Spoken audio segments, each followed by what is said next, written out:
Selamat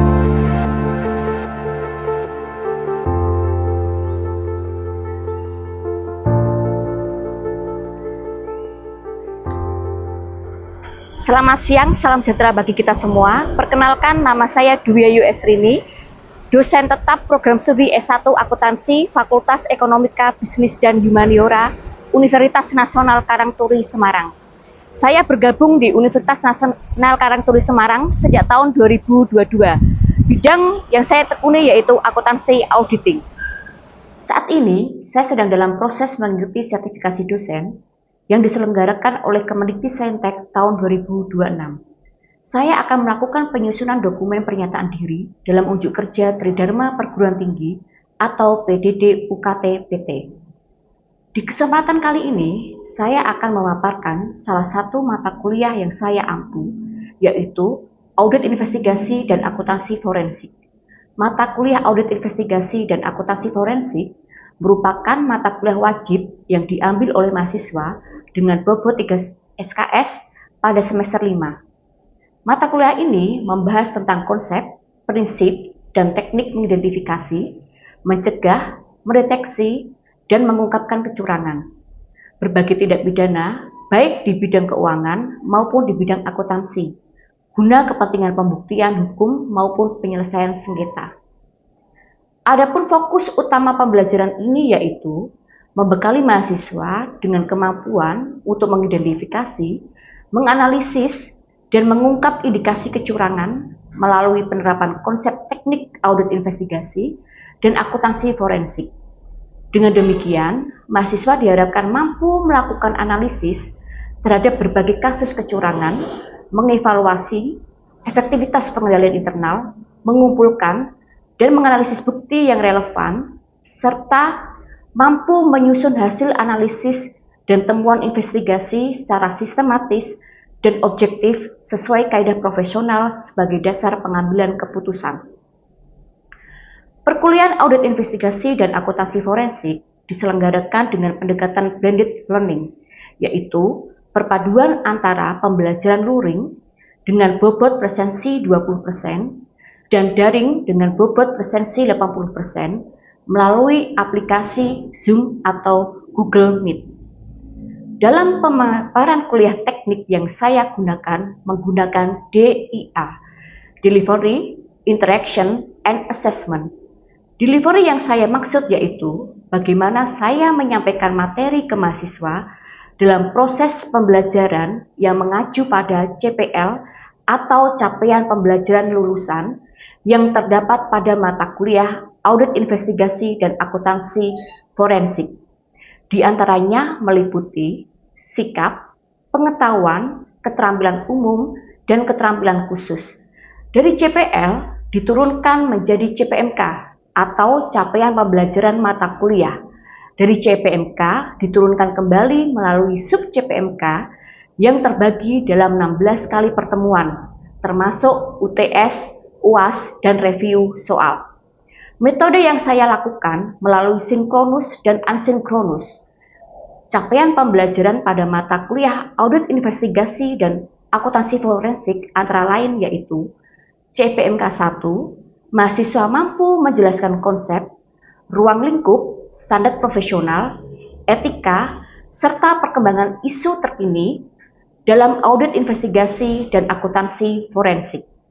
CPMK 2, mahasiswa mampu mengidentifikasi serta menganalisis berbagai bentuk fraud, red flags, serta memilih teknik dan prosedur audit investigasi yang tepat berdasarkan bukti yang relevan. CPMK 3, mahasiswa mampu menerapkan teknik audit investigasi dan akuntansi forensik, meliputi komputer forensik, wawancara, interogasi, operasi penyamaran, dan analisis kasus sesuai dengan prinsip profesional dan etika.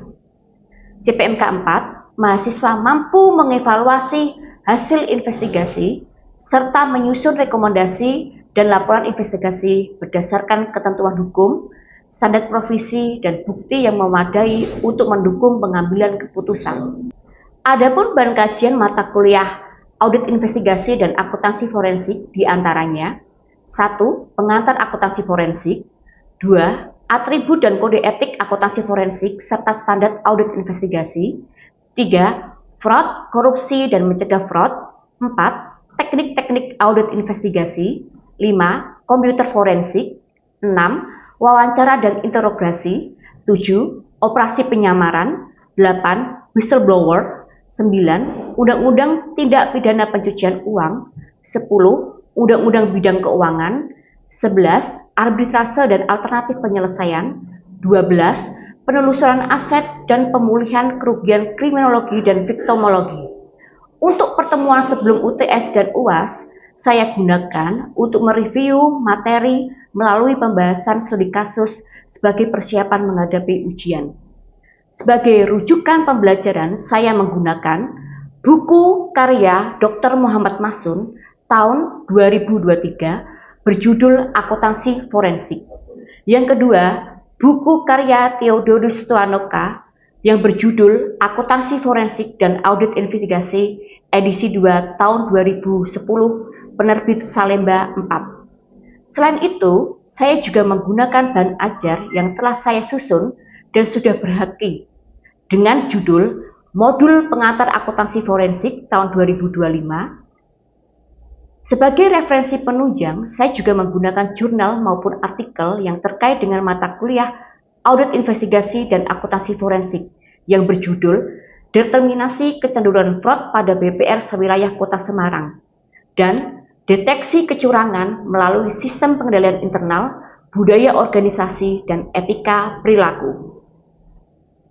Demikianlah model delivery yang saya sampaikan pada saat perkuliahan. Pada tahap intersection, proses di mana saya menjalin interaksi dengan mahasiswa agar capaian pembelajaran terpenuhi. Metode pembelajaran yang saya terapkan dalam mata kuliah Audit Investigasi dan Akuntansi Forensik menggunakan pendekatan Student Centered Learning atau SCL, di mana mahasiswa menjadi subjek pembelajaran. Harapannya, dengan menggunakan pendekatan SCL, mahasiswa lebih aktif dalam proses pembelajaran agar pembelajaran berjalan dengan efektif dan efisien. Mahasiswa yang mengambil mata kuliah ini diharapkan mampu mengembangkan kemampuan berpikir kritis, bertanggung jawab dalam proses pembelajaran, serta berinisiatif memenuhi kebutuhan belajarnya secara mandiri dan bisa menemukan sumber-sumber informasi yang dibutuhkan. Adapun model pembelajaran Student Centered Learning atau SCL yang saya gunakan antara lain, yang pertama yaitu Small Group Discussion atau SGD. Metode pembelajaran yang melibatkan interaksi antara kelompok kecil mahasiswa dengan dosen yang bertujuan untuk menganalisis, menggali informasi, serta memperdebatkan suatu topik atau permasalahan tertentu. Dalam model ini, mahasiswa didorong untuk aktif berpikir secara kritis, menyampaikan pendapat, dan mampu bekerja sama dalam menyusun pemahaman terhadap materi yang sedang dibahas. Diskusi dalam kelompok kecil ini memungkinkan terjadinya komunikasi yang lebih intensif, sehingga dapat meningkatkan efektivitas pembelajaran dan memperdalam pemahaman terhadap materi. Selain itu, saya juga menerapkan metode discovery learning, yaitu suatu pendekatan pembelajaran yang memberikan tugas atau studi kepada mahasiswa dalam bentuk aktivitas eksploratif atau penelitian. Tujuannya adalah agar mahasiswa dapat menemukan sendiri jawaban atau solusi atas permasalahan yang diberikan tanpa bergantung langsung pada penjelasan dosen. Sebagai contoh, pada salah satu pertemuan saya memberikan studi kasus yang diadaptasi dari kasus kecurangan terkini yang terjadi di dunia usaha. Dalam studi kasus tersebut, mahasiswa diminta untuk menganalisis serta mengidentifikasi indikasi-indikasi kecurangan berdasarkan fakta dan bukti yang tersedia, menganalisis faktor penyebab terjadinya fraud dengan mengacu pada konsep fraud triangle, skema fraud, serta melakukan evaluasi terhadap pengendalian internal yang memungkinkan kecurangan tersebut terjadi. Saya juga menggunakan direct learning, di mana metode ini berbentuk pemberian tugas belajar kepada mahasiswa seperti tugas membaca jurnal literatur dan membuat review terkait jurnal tersebut. Selain metode yang telah saya sebutkan tadi, model yang saya gunakan antara lain project-based learning, video-based learning, problem-based learning. Adapun platform yang saya gunakan dalam berkomunikasi dengan mahasiswa yaitu Learning Management System dengan alamat sia.uncatur.ac.id. Platform digunakan untuk memberikan presensi, mengunduh materi, dan penilaian mata kuliah. Selanjutnya, saya juga menggunakan Google Classroom untuk memberikan feedback terhadap tugas atau proyek yang saya berikan, di mana mahasiswa diminta untuk mengumpulkan apa yang telah mereka kerjakan. Selanjutnya, pada tahap terakhir, yaitu assessment. Aspek assessment ini digunakan untuk mengukur kemampuan mahasiswa secara objektif dan transparansi. Adapun indikator penilaian antara lain, yang pertama, kehadiran berbobot 10%, tugas berbobot 10%, WIS berbobot 10%, UTS berbobot 15%, UAS berbobot 20%, dan yang terakhir yaitu praktik dan simulasi berbobot 35%. Komponen penilaian ini saya sampaikan kepada mahasiswa pada awal pertemuan agar penilaian transparansi dan objektif. Demikianlah proses pembelajaran yang saya terapkan dalam mata kuliah Audit Investigasi dan Akuntansi Forensik dalam bentuk DIA, Delivery, Interaction, dan Assessment. Selain ini, saya akan menyampaikan proses pembelajaran dalam kelas secara luring dengan materi skema fraud, korupsi, dan mencegah fraud. Selamat menyaksikan. Baik, selamat siang semuanya. Ya. Terima kasih atas waktunya ya teman-teman semua pada kesempatan ini ya, ini pertemuan ketiga ya. Saya akan membahas tentang fraud ya, korupsi dan mencegah fraud ya. Oke, sebelum saya masuk ke inti dari materi ini gitu ya, pasti kalian tidak asing lah dengan kata fraud ya. Apa? Kira-kira ada yang bisa memberikan satu pengertian terkait dengan apa sih itu fraud ya? Ya, siapa? Ella. Baik, silakan Ella. Fraud itu merupakan tindakan kecurangan atau ketidakjujuran yang dimana dilakukan secara sengaja yang bisa merugikan pihak. Oke. Baik, satu lagi ya, ini tadi dari sisi cewek ya, sekarang saya ingin mendengarkan dari sisi cowok ya. Silakan, ini ada dua mahasiswa ganteng nih ya, Marcel sama Kairos. Siapa? Coba kamu Kairos. Fraud itu merupakan tindakan kecurangan ya, akibat mungkin yang dilakukan oleh suatu pihak, baik disengaja maupun tidak disengaja. Mungkin juga kurangnya transparansi juga. Oh, baik, jadi yang dikatakan sama Ella dan Kairos itu benar ya. Jadi fraud itu memang dilakukan ya sengaja untuk keuntungan pribadi. Intinya seperti itu ya. Lalu apa sih yang melatar belakangi orang itu melakukan fraud ya. Jadi ini menurut teori fraud triangle ya. Menurut Tracy ya, teori fraud triangle itu dibagi menjadi tiga ya, orang melakukan fraud. Yang pertama adalah tekanan ya, atau pressure. Artinya apa? Artinya adalah dorongan ya, yang membuat seseorang itu merasa harus melakukan kecurangan. Contohnya ya, dari tekanan finansial ya, orang dengan gaya hidup ya, gaya hidup yang serba hedon ya, dengan dia bekerja itu terkadang dia memiliki dorongan untuk melakukan fraud.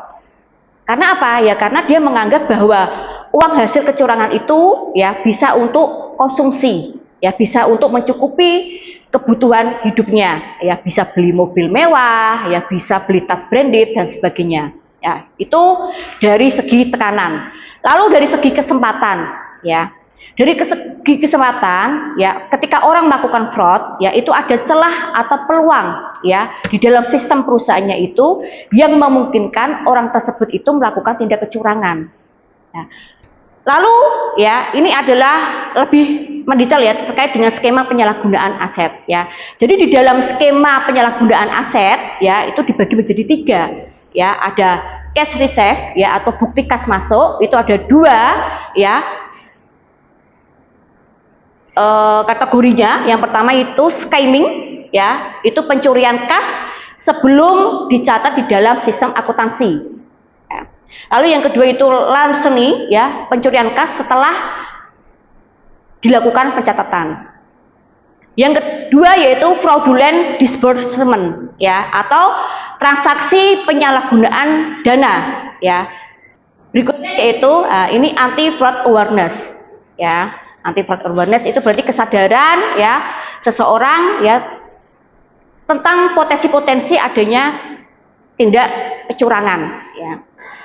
Apa sih supaya perusahaan itu bisa memberikan pembelajaran gitu ya kepada karyawan ya, supaya dia itu aware terhadap fraud ya. Yang pertama, dia membuat suatu kebijakan ya, statement kebijakan zero tolerance ya terhadap fraud ya. Dia mensosialisasikan ya kepada karyawan ya tentang bahayanya ketika karyawan tersebut itu melakukan tindak kecurangan ya, tegas ya, dengan kode etika yang tegas ya, langsung dikeluarkan dan sebagainya ya kepada seluruh level organisasi. Lalu yang berikutnya yaitu dari segi ya atau karyawan ya, itu nanti akan diberi pelatihan berkala gitu ya. Untuk apa? Untuk memahami red flags ya. Tahu ya di sini red flag ya. Red flag itu adalah indikasi ya, seseorang itu kemungkinan adanya indikasi seseorang itu akan melakukan tindak kejahatan ya. Itu ya perlu dilakukan transparansi hasil ya investigasi sebagai bentuk efek jera.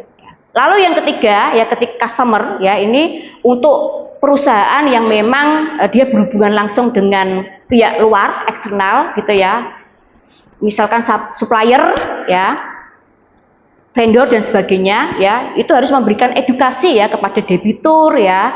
Ini kemungkinan juga perbankan ya, karena juga berhubungan dengan pihak luar ya, debitur atau pelanggan atau kreditur gitu ya, untuk waspada ya terhadap pungli ya, pungutan liar ya, atau praktik tidak sehat yang dilakukan oleh karyawan sendiri ya. Baik, sebelum saya lanjut, apakah ada pertanyaan? Ya, silakan Yosua. Kalau whistleblowing system atau WBS itu termasuk di anti fraud atau enggak ya Bu? Whistleblower system ya, jadi itu sistem ya yang memang diciptakan oleh perusahaan ya untuk menampung ya apabila ada suatu perbuatan-perbuatan yang dilakukan oleh karyawan ya, ada potensi perbuatan kecurangan yang dilakukan oleh karyawan.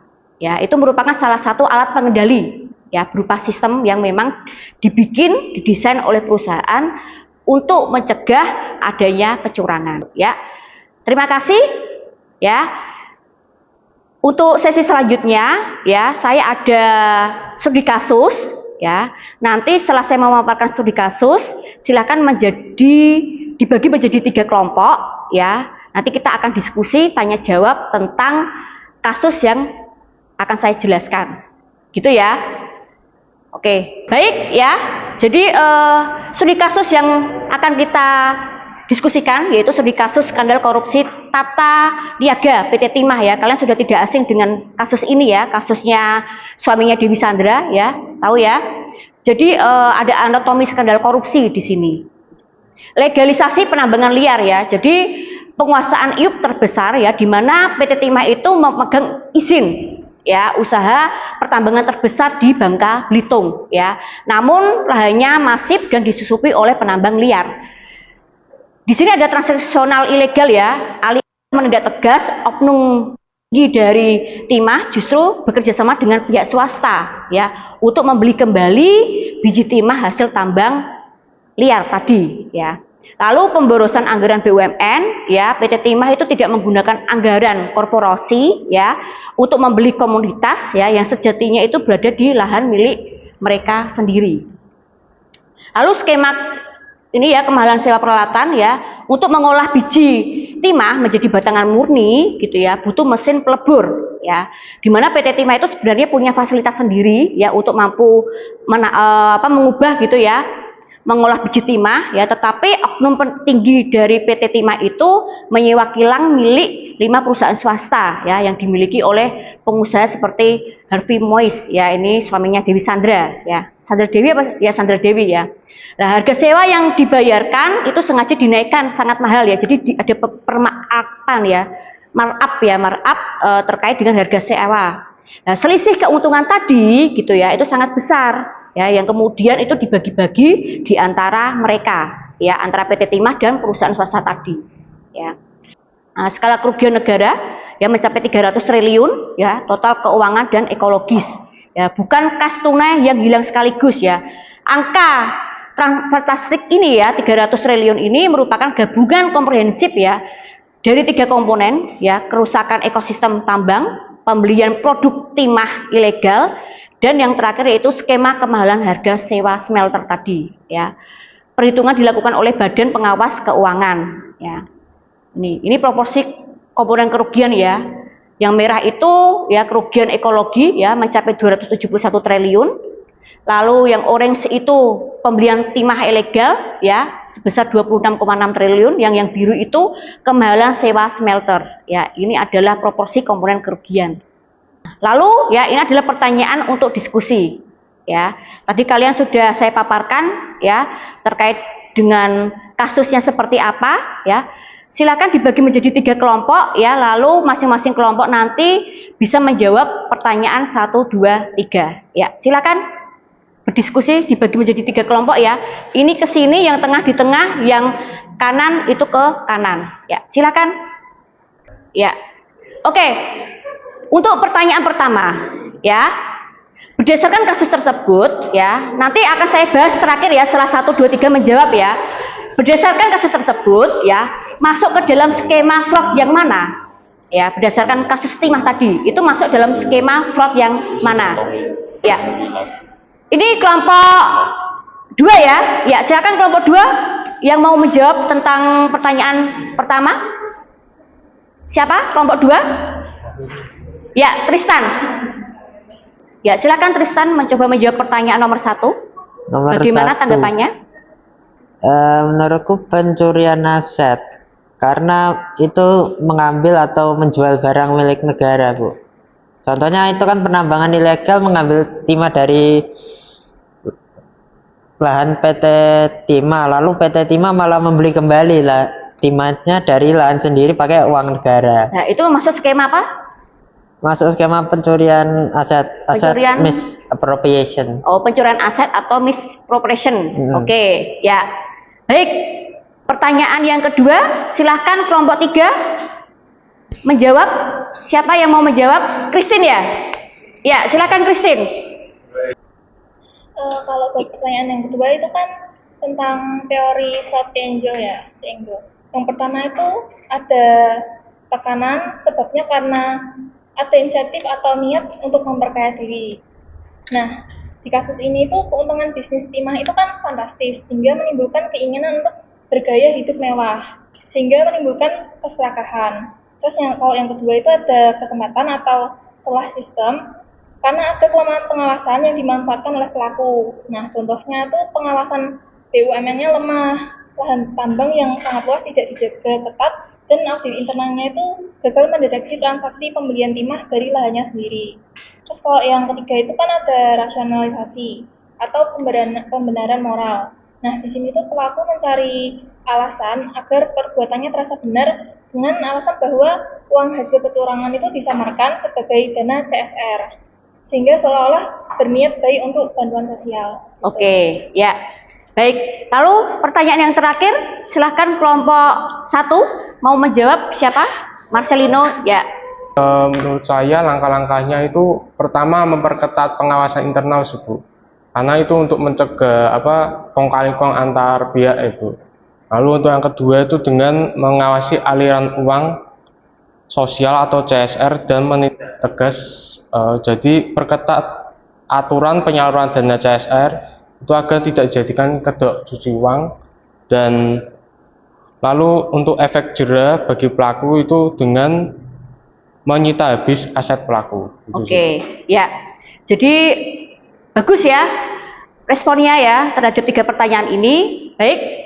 Yang pertama yaitu skema penyalahgunaan aset ya. Tadi ada skema kecurangan ya yang menyasar aset langsung ya, itu pakai skema penyalahgunaan aset ya.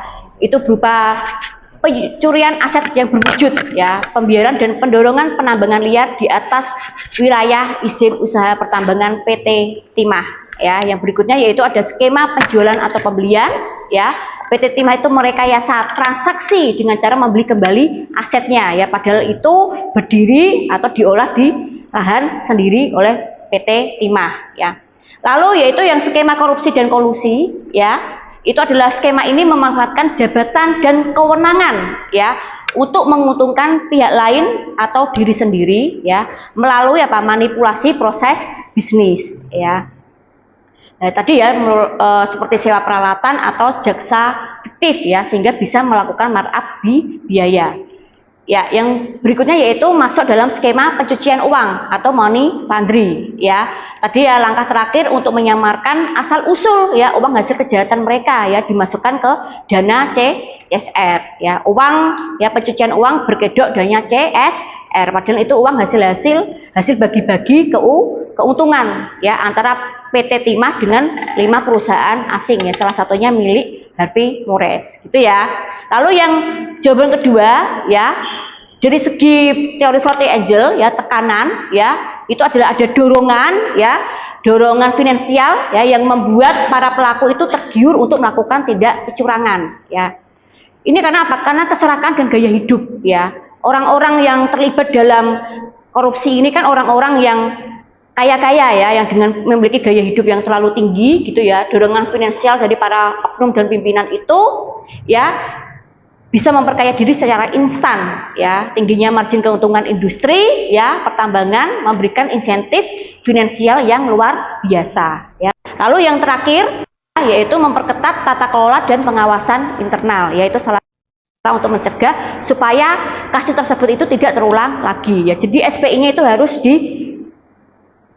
ditekankan ya. Penguatan fungsi whistleblowing system tadi ya, pemerintah itu harusnya juga lebih mensinergikan ya sistem tadi, memperkuat sistem tadi ya, sehingga apabila ada kasus fraud itu segera di-up ya, menyediakan saluran pelaporan pelanggaran yang dikelola oleh pihak ketiga yang netral ya untuk menjamin kerahasiaan dan keamanan pelapor. Ya, baik. Gitu aja yang bisa saya sampaikan di pertemuan ini, pertemuan ketiga ya.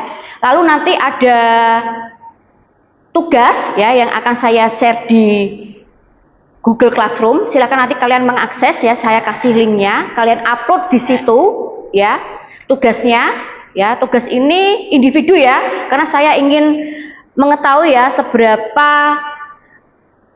detailnya ya kalian itu menganalisis ya kasus atau dari jurnal-jurnal yang meng-up masalah terkait dengan kecurangan gitu ya, gitu ya. Jadi untuk tugasnya ya, judul tugas mandiri ya, ini tentang critical review ya. Silakan kalian cari jurnal riset akuntansi ya, akuntansi forensik dan audit investigasi yang membahas tentang kecurangan ya. Lalu nanti deskripsi tugasnya kalian bisa baca ya di Google Classroom, nanti link akan saya kirimkan melalui Komting ya, Yosua ya. Ya, ini.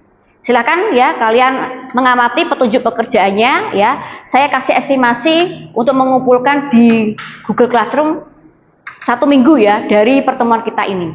Gitu ya, paham ya? Jangan sampai tidak mengumpulkan ya untuk tugasnya ya. Baik. Baik ya. Materi pada hari ini ya sudah selesai ya. Tugas sudah saya sampaikan tadi melalui Google Classroom. Silakan kalian nanti upload, kalian kerjakan ya, jangan sampai tidak mengerjakan. Di pertemuan berikutnya ya kita nanti akan membahas tentang teknik-teknik audit investigasi ya. Silakan nanti dipersiapkan ya untuk kelompok yang bertugas maju ya untuk presentasi ya, dan disiapkan juga pertanyaan-pertanyaan untuk kita diskusikan bersama ya. Baik ya, dipahami ya, bisa ya. Kalau tidak ada pertanyaan, saya akhiri. Selamat siang semuanya. Kita bertemu di pertemuan selanjutnya. Ya.